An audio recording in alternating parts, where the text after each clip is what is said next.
మన యొక్క గురుస్వరూపంలో ఉన్నటువంటి యోగిని మాత శ్రీ శ్రీ నాగలక్ష్మమ్మ యోగిని మాత వారి యొక్క ఆరాధన మహోత్సవం. మనుష్య జన్మలో గురుస్థానం చాలా గొప్పది అన్నారు.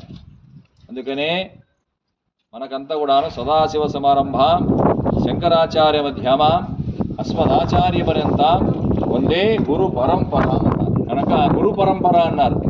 మనకు శంకర్ల వారు, రామానుజుల వారు, మధ్వాచార్యుల వారు ఇట్లా అందరూ కూడాను గురువుల యొక్క స్థితిలో మనం చూసుకుంటే అక్కడి నుంచి మొదలుకొని నారాయణం పద్మవిభం వశిష్టం శక్తించ తత్పుత్ర పరాశరంచ వ్యాసం సుఖం గౌడపదం మహాంతం గోవింద యోగేంద్ర మదాస్త శిష్యం శ్రీ శంకరాచార్యమని అక్కడి నుంచి పరంపర చెప్పుకుంటూ వచ్చినారు. అందులో అస్మదాచార్య పర్యంతం మనకెవరైతే గురువులు ఉంటారో, అంటే గురువులంటే మనలో ఉన్నటువంటి అజ్ఞానాన్ని తొలగించి జ్ఞానజ్యోతిని వెలిగించినటువంటి మహాత్ములు వారంతా కూడాను.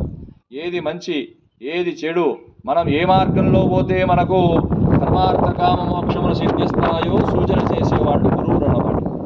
అందరికీ అన్ని లభించవు, అందరూ అన్ని నేర్చుకోలేరు, అన్ని చెప్పలేరు. ఒక గురుస్థానంలో ఉన్నవాళ్ళు మాత్రమే వాళ్ళు భూత భవిష్యత్ వర్తమాన కాలాన్ని తెలుసుకొని జీవులకు మోక్ష సాధన చేయడానికి, ఆత్మజ్ఞాన విమర్శన చేయడానికి అది వాళ్ళు ఇహపర సాధనాన్ని బోధిస్తారు. అటువంటి గురుస్థానంలో అమ్మ ఉంది గనక ఆమె కఠోర తపస్సు చేసింది. అందరికీ తెలిసిందే, కొత్తగా చెప్పాల్సిన పని లేదు. ఒక్కతే ఉండింది ఆమె జగన్మాత, వాళ్ళిద్దరే. కనుక ఆ యోగములో ఆ మాయలో ఆమె ఏమి ఆనందం పొందిందో, ఏమి భోంచేసిందో ఏంటి ఎవరికీ తెలియదు. కనుక నిరాహారంగా కనుక అహర్నిశలు తపస్సు చేసినటువంటి మహా పుణ్యాత్మురాలు, మహాశక్తివంతమైనటువంటి యోగిని మాత ఆమె జగత్తును ఉద్ధరించడానికి అదీక్ష పూనుకోయినటువంటి ఉంటారు. అందరూ మనమంతా పుడతాం పోతాం, కానీ కొంతమంది మాత్రమే జగత్తును ఉద్ధరించడానికి కారణంతో పుడతారు. ఆ కారణం ఉంటే తప్ప వాళ్ళకి జన్మ ఉండదన్నమాట.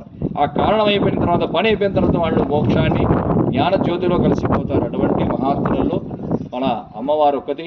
ఆమె బోధ అందరికీ స్వయంగా చేసింది, ప్రత్యక్షంగా చేసింది, పరోక్షంగా చేస్తూనే ఉంది, నడిపిస్తుంది.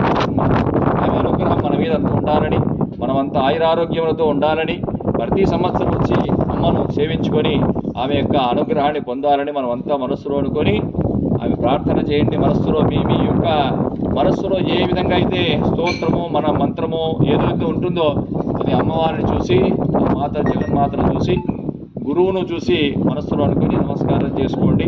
అందరూ కూడా ఓం యో వేదాం బ్రహ్మణాంబరే తస్మై బ్రహ్మణ బ్రహ్మరాయ కీర్తిం ప్రజానదో శతమానం భవతి శతాయు పురుషస్యేంద్రియాయ దేవేంద్రియే ప్రతిష్ఠతే ధాన్యం ధనం వశం బహుపుత్ర లాభం శతమో వత్సరం దీర్ఘమాయు యోగిని దేవతానుగ్రహ ప్రసాద